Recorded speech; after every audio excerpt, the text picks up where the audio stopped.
हिंदुत्व की धारा कही जाती है, उससे ज्यादा महत्वपूर्ण आज की तारीख में कारपोरेट की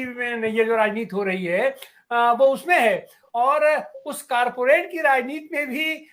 शरद पवार जी जिस तरीके से आगे पीछे सेंटिंग कर रहे हैं, तो ये कहीं ना कहीं से आने वाले ये जो विकल्प की राजनीति है वो अगर आर्थिक रूप पर केंद्रित होगा, उसका दो ही तरीका है कि भारतीय जनता पार्टी तो उसको सांप्रदायिक रूप देना चाहती है, लेकिन पीछे से तो ये कारपोरेट कल्चर उस पर हावी है, और जो आर्थिक हित उसको वरीयता देते हैं अपने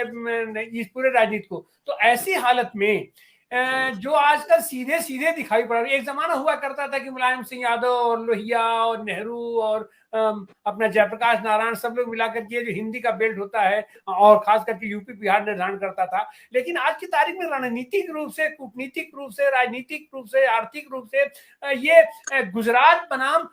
ये मराठा राजनीति में ही आज संघर्ष छिड़ा हुआ है। तो ऐसी हालत में ये शरद पवार का पावर आप इसको किस तरीके से देखते हैं, और ये कौन सा रूप ले सकता है?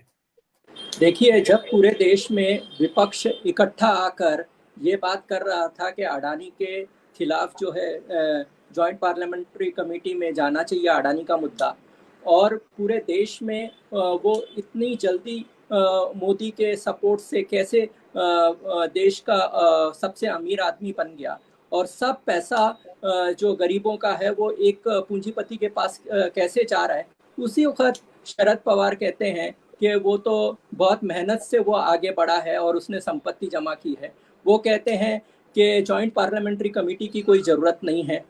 तो ये एक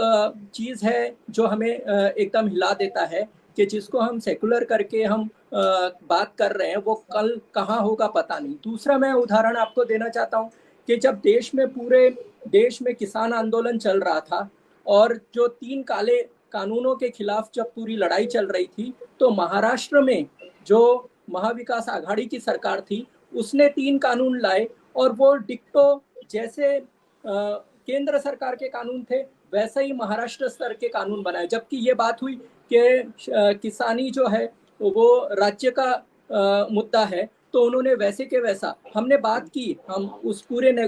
बातचीत में मैं खुद वहां पर था, लेकिन अजीत पवार और ये पूरे एनसीपी और शरद पवार से भी हम मिले थे, लेकिन उनको लगता है कि वो कानून एकदम सही है। तो ये जो है कि किस तरह से वो पूंजीपतियों को फायदा पहुंचाना चाहते हैं, कल वो किसके साथ रहेंगे। अडानी जब उनसे आकर मिलते हैं तो अंदर पीछे क्या क्या लेन देन हो रहा है, क्या हो रहा है, तो ये सब हमको देखना पड़ेगा। और ये एक खतरनाक राजनीति हमेशा शरद पवार की रही है, तो इसलिए